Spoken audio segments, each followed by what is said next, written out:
Teacher job మీ లక్ష్యమా? అయితే మన uptake jobs వారు మీకు అందిస్తున్నటువంటి అమూల్యమైన అవకాశం. మన అప్టేక్ జాబ్స్లో మీకు కావలసినటువంటి సబ్జెక్ట్ వీడియోలు మీరు ఎంతసేపు అయినా చూసుకోవచ్చు, ఎన్నిసార్లైనా చూసుకోవచ్చు. దానితో పాటుగా టెస్టులు రాసుకోవచ్చు. ఎవరైతే టీచర్ జాబ్ సాధించాలని లక్ష్యంగా పెట్టుకున్నారో, కోచింగ్ వెళ్ళటానికి సమయం లేదనుకుంటున్నారో, లేదా కోచింగ్కి వెళ్ళటానికి అంత ధనం వెచ్చించలేమనుకుంటున్నారో, ఇలాంటి సమస్యలతోటి బాధపడేటువంటి విద్యార్థులకు మన అప్టేక్ జాబ్స్ వారు అందిస్తున్నటువంటి అమూల్యమైనటువంటి అవకాశం. అయితే వెంటనే మన అప్టేక్ జాబ్స్ను డౌన్లోడ్ చేసుకోండి. అతి తక్కువ సమయంలో మీకు కావలసిన సబ్జెక్టులను మీకు కావలసినంతసేపు చూసుకుంటూ మీ విజయంలో మన అప్టేక్ జాబ్ను కూడా భాగస్వామి చేస్తారని అందరికీ ఆల్ ది బెస్ట్ చెప్తూ మీ అప్టేక్ జాబ్స్. ఇక ఋతువులు లేదా కాలాలు. ఋతువులు లేదా కాలాలు. ఋతుపవన శీతోష్ణ స్థితి ఒక ప్రత్యేకమైనటువంటి కాలానుగుణ సరళని లక్షణంగా కలిగి ఉంది. ఈ యొక్క ఋతుపవన శీతోష్ణ స్థితి ఒక ప్రత్యేకమైనటువంటి కాలానుగుణ సరళని లక్షణంగా కలిగి ఉంది. వాతావరణ పరిస్థితులు ఒక కాలం నుండి మరొక కాలానికి ఎక్కువగా మారుతాయి. వాతావరణ పరిస్థితులు ఒక కాలం నుంచి ఒక కాలానికి మారుతూ ఉంటాయి. ఈ మార్పులను ముఖ్యంగా దేశంలోని అంతర్గత ప్రాంతాలలో గమనించవచ్చు. ఎలా గమనించవచ్చో చూడండి. తీర ప్రాంతాల వర్షపాత సరళిలో వైవిధ్యం ఉన్నప్పటికీ ఉష్ణోగ్రతలో పెద్దగా వైవిధ్యం ఉండదు.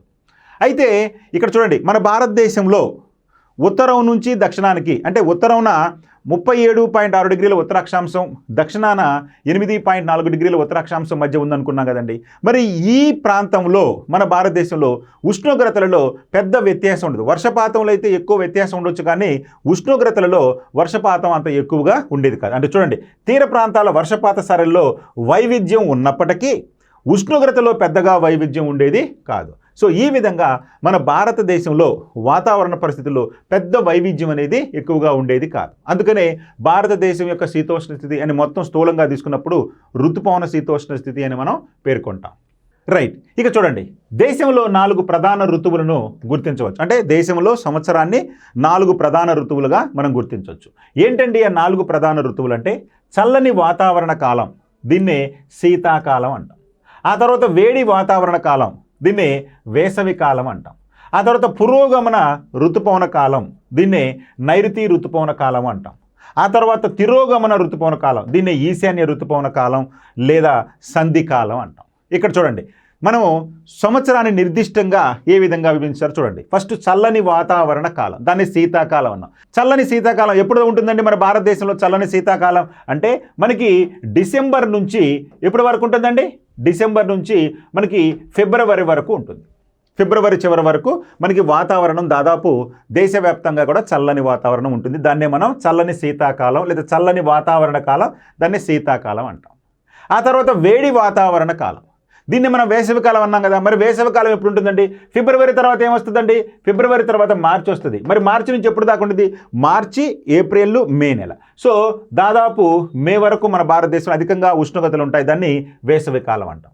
ఆ తర్వాత పురోగమన ఋతుపవన కాలం, దాన్ని నైరుతి ఋతుపవన కాలం అన్నాం కదా. ఇది ఎప్పుడు ఉంటుందండి? ఇది జూన్లో ప్రారంభం అవుతుంది, మనకి సెప్టెంబర్ వరకు ఉంటుంది. దీన్ని నైరుతి ఋతుపవన కాలం అంటాం. సెప్టెంబర్ లేదా సెప్టెంబర్ మధ్య వరకు ఉంటుంది. ఇక తిరోగమన ఋతుపవన కాలం, దీన్నే ఈశాన్య ఋతుపవన కాలం లేదా సంధి కాలం అంటాం. ఇది ఎప్పుడు ఉంటుందండి? ఇది అక్టోబర్ నుండి నవంబర్ వరకు ఉంటుంది. సో అక్టోబరు, నవంబర్ నెలలు. సో నవంబర్ తర్వాత మళ్ళీ నెల వస్తుందండి? డిసెంబర్ వస్తుంది. డిసెంబర్ అంటే ఏదండి? మళ్ళీ ఇదిగోండి చల్లని వాతావరణ కాలం. ఈ విధంగా మన భారతదేశంలో సంవత్సరాన్ని మనం నిర్దిష్టంగా వేసవికాలం, శీతాకాలం, తిరోగమన ఋతుపవన కాలం, పురోగమన ఋతుపవన కాలం అని చెప్పి నిర్దిష్టంగా విభజించవచ్చు. Okay, right. ముందుగా ఇప్పుడు చల్లని వాతావరణ కాలం లేదా శీతాకాలం అన్నాం. చల్లని వాతావరణ కాలం లేదా శీతాకాలం ఉత్తర భారతదేశంలో నవంబర్ మధ్య నుండి శీతాకాలం మొదలై ఫిబ్రవరి వరకు ఉంటుంది. అంటే ఉత్తర భారతదేశంలో ప్రధానంగా నవంబర్ మధ్య నుండి శీతాకాలం మొదలై ఫిబ్రవరి వరకు ఉంటుంది. మరి ఉత్తర భారతదేశంలో డిసెంబర్, జనవరి నెలలు అత్యంత చలిగా ఉంటాయి. ఇది వెరీ వెరీ ఇంపార్టెంట్, ఎందుకంటే ఇట్లాంటి పాయింట్లు మనం అడగడానికి అవకాశం ఉంటుంది. ఉత్తర భారతదేశంలో అత్యధికంగా ఉండే నెలలు ఏవి? డిసెంబరు, జనవరి నెలలు. మరి దక్షిణం నుండి ఉత్తరం వైపుకు వెళ్ళే కొలది ఉష్ణోగ్రత తగ్గుతుంది. అంటే దక్షిణం నుంచి ఉత్తరానికి వెళ్ళే కొద్ది, అంటే మన భారతదేశం తీసుకున్నారనుకోండి, మన భారతదేశంలో దక్షిణం నుంచి ఉత్తరానికి వెళ్ళే కొద్దీ, అంటే దక్షిణం నుంచి ఉత్తరానికి వెళ్ళే కొద్దీ ఉష్ణోగ్రతలు తగ్గుతూ ఉంటాయి. ఇవి కూడా గుర్తుపెట్టుకోవాలి. ఇక తూర్పు తీరంలోని చెన్నై సగటు ఉష్ణోగ్రత 24 నుంచి 25 డిగ్రీల సెల్సియస్ మధ్య ఉండగా ఉత్తర మైదానాల్లో ఇది 10 డిగ్రీల నుంచి 15 డిగ్రీల సెల్సియస్ మధ్య ఉంటుంది. చూడండి, చెన్నైలో ఎంత ఉంటుందంటే 24 నుంచి 25 డిగ్రీలు ఉంటే ఈ కాలంలో, అదే ఉత్తర భారతదేశంలో లేదా ఉత్తర మైదానాల్లో 10 నుంచి 15 డిగ్రీల సెల్సియస్ ఉంటుంది ఉష్ణోగ్రత. ఏ కాలంలో అండి? చల్లని వాతావరణ కాలం లేదా శీతాకాలం.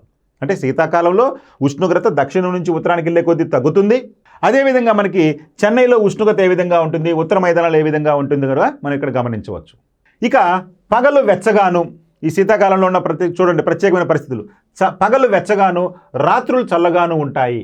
ఉత్తరాన మంచు సాధారణంగా కురుస్తుంది. హిమాలయాల యొక్క ఎత్తైనటువంటి వాళ్ళల్లో హిమపాతం సంభవిస్తుంది. హిమపాతం అంటే మంచుతో ఉంటూ మంచు తుఫాన్లు లేదా మంచులు సంభవిస్తాయి అధికంగా హిమాలయ పర్వతాల్లో. ఈ కాలంలో ఈశాన్య వ్యాపార పవనాలు దేశంపై విస్తరించి, అంటే ఈ చల్లని శీతాకాలంలో ఈశాన్య వ్యాపార పవనాలు దేశంపై విస్తరించి ఉంటాయి. అవి భూమిపై నుండి సముద్రం వైపుకు వీస్తాయి. అందువల్ల దేశంలోని చాలా భాగానికి ఇది పొడి కాలంగా ఉంటుంది. అంటే శీతాకాలం అయినప్పటికీ ఇది పొడి కాలం, వర్షపాతం ఉండదు కాబట్టి దీన్ని పొడి కాలంగా మనం అంటాం. అంటే ఈ సమయంలో గాలులు భూమిపై నుండి సముద్రం వైపుకు వీస్తాయి. భూమిపై నుండి సముద్రం వైపుకి వీస్తాం కాబట్టి గాలులు, వర్షపాతం అనేది మనకి ఉండదు.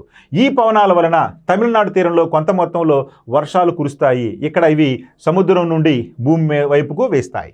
సో ఈ యొక్క చల్లని వాతావరణ కాలం లేదా శీతాకాలంలో కొద్ది మొత్తంలో మనకి తమిళనాడు తీరంలో వర్షం సంభవిస్తుంది.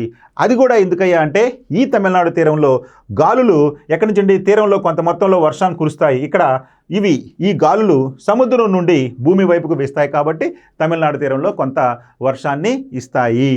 రైట్. ఇక దేశం యొక్క ఉత్తర భాగంలో బలహీనమైనటువంటి అధిక పీడన ప్రాంతం అభివృద్ధి చెందుతుంది. దేశం యొక్క ఉత్తర భాగంలో ఎందుకంటే చల్లగా ఉంటుంది కాబట్టి అధిక పీడన ప్రాంతం అనేది అభివృద్ధి చెందుతుంది. బలహీనమైనటువంటి అధిక పీడన ప్రాంతం అభివృద్ధి చెందుతుంది. ఈ ప్రాంతం నుండి తేలికపాటి పవనాలు బయటికి కదులుతాయి. ఈ సమయంలో ఈ ప్రాంతం నుండి తేలికపాటి పవనాలు బయటికి కదులుతాయి. భూస్వరూపం ప్రభావంతో ఈ పవనాలు పశ్చిమ మరియు వాయువ్య దిశల నుండి గంగాలోయ గుండా వీస్తాయి. భూస్వరూపం ప్రభావంతో ఈ పవనాలు పశ్చిమం నుండి వాయువ్యం వైపు, అంటే పశ్చిమం నుంచి వాయువ్యం వైపుకు ఈ యొక్క గాలులు గంగాలోయ గుండా వీస్తాయి. అంటే గంగాలోయల నుంచి పశ్చిమ నుంచి వాయువ్యంకి గాలులు వీస్తాయి. ఈ సమయంలో వాతావరణం సాధారణంగా నిర్మలమైన ఆకాశం, తక్కువ ఉష్ణోగ్రతలు, తక్కువ ఆర్ద్రత మరియు బలహీనమైన మరియు అస్థిరమైన పవనాలతో ఉంటుంది. సో ఈ శీతాకాల సమయంలో వాతావరణం ఎట్టుంటుందయ్యా అంటే మనకి నిర్మలమైనటువంటి ఆకాశం, తక్కువ ఉష్ణోగ్రతలు, తక్కువ ఆర్ద్రత మరియు బలహీనమైనటువంటి అస్థిరమైనటువంటి పవనాలతోటి ఈ వాతావరణం అనేది ఉంటుంది ఈ శీతాకాలంలో. ఇక పశ్చిమ మరియు వాయువ్య ప్రాంతం నుండి తుఫాను విక్షోభాలు రావటం అనేది ఉత్తర మైదానాలలో చల్లని వాతావరణ కాలం యొక్క ముఖ్య లక్షణం. ఇది వెరీ వెరీ వెరీ ఇంపార్టెంట్. శీతాకాలంలో అయినప్పటికీ తమిళనాడు తీరంలో వర్షాలు వస్తాయని చెప్పి అనుకున్నాం కొద్ది మొత్తంలో. అదేవిధంగా ఉత్తర భారతదేశంలో ప్రధానంగా పశ్చిమ మరియు వాయువ్య ప్రాంతం నుండి తుఫాను విక్షోభాలు, అంటే మధ్యధరా సముద్రం నుంచి గతంలో చెప్పుకున్నాం మనం, మధ్యధరా సముద్రం నుంచి ఈ యొక్క తుఫాను విక్షోభాలు రావటం అనేది ఉత్తర మైదానాలలో చల్లని వాతావరణ కాలం యొక్క ముఖ్య లక్షణం. ఈ అల్పపీడన వ్యవస్థలు మధ్యధరా సముద్రం మరియు పశ్చిమ ఆసియా మీదుగా ఉద్భవించి పశ్చిమ పవనాలతో పాటు భారతదేశంలోకి ప్రవేశిస్తాయి. చూడండి, మధ్యధరా సముద్రం నుంచి ఈ ప్రభావం ఉంటుంది. అక్కడి నుంచి గాలులు మన భారతదేశం వైపు ఇస్తూ మన భారతదేశంలో కొంత వర్షపాతాన్ని ఇస్తాయి. అవి మైదానాలలో అత్యంత అవసరమైన శీతాకాలపు వర్షాలకు మరియు పర్వతాలలో హిమపాతానికి కారణమవుతాయి. ఈ విధంగా మధ్యధరా సముద్రం నుంచి నీటిని నింపుకున్నటువంటి గాలులు వచ్చి మన ఉత్తర మైదానాల్లో కొద్దిపాటి వర్షాన్ని, అదేవిధంగా హిమాలయ పర్వతాల్లో మనకి హిమపాతానికి కారణమవుతున్నాయి. ఈ వర్షాలు అప్పటి సమయంలో సాగు చేసేటటువంటి గోధుమ పంటకి అత్యంత అనుకూలమైనవిగా ఉంటాయి. అంటే పశ్చిమ విక్షోభాల వలన పశ్చిమ ప్రాంతం నుంచి ఈ గాలులు వీస్తూ భారతదేశంలో శీతాకాలంలో కొద్ది మొత్తంలో వర్షానికి కారణమవుతూ ఉంటాయి. ఇవి అప్పుడున్నటువంటి గోధుమ పంటకు అనుకూలంగా ఉంటాయి. ఇక చూడండి, చివరిగా స్థానికంగా మహవర్త్ అని పిలిచే శీతాకాలపు వర్షపాతం తక్కువ మొత్తం అయినప్పటికీ రబీ పంటలకు సాగుకు అది ముఖ్యమైనది. రబీ పంట అంటే ఏంటంటే ప్రధానంగా గోధుమ పంటకు అది చాలా ముఖ్యమైనది.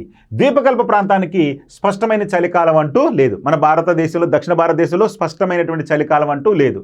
మనం చెప్పుకుంటూ ఉంటాం దక్షిణ భారతదేశంలో ఈ సంవత్సరం చలికాలం చాలా తక్కువగా ఉంది, అసలు 10 రోజులే చలి ఉంది, లేదా ఒక 15 రోజులే చలి ఉంది, ఇట్లా మనం చెప్పుకుంటుంటాం. అయితే ఉత్తర భారతదేశంలో మటు నిర్దిష్టంగా మనకి నవంబర్ డిసెంబర్ నెలలో చలికాలం ఉంటే దక్షిణ భారతదేశంలో నిర్దిష్టంగా చలికాలం అంటూ తక్కువగా ఉంటుంది.